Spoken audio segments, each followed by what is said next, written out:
হরে কৃষ্ণ। সকল সনাতনী ভক্তবৃন্দ সকলকেই নমস্কার। ওয়েদারটা অনেক সুন্দর লাগলো, তাই আপনাদেরকে দেখানোর জন্য আর কি চলে আসলাম।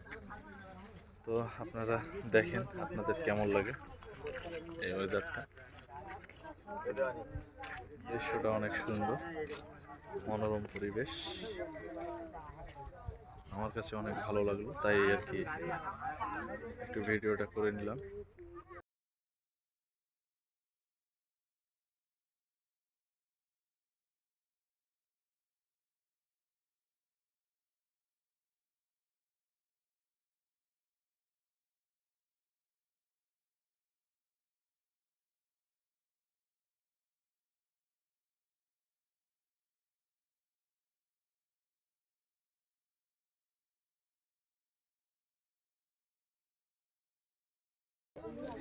তো সবাই ভালো থাকবেন। হরে কৃষ্ণ, হরে কৃষ্ণ, হরে কৃষ্ণ।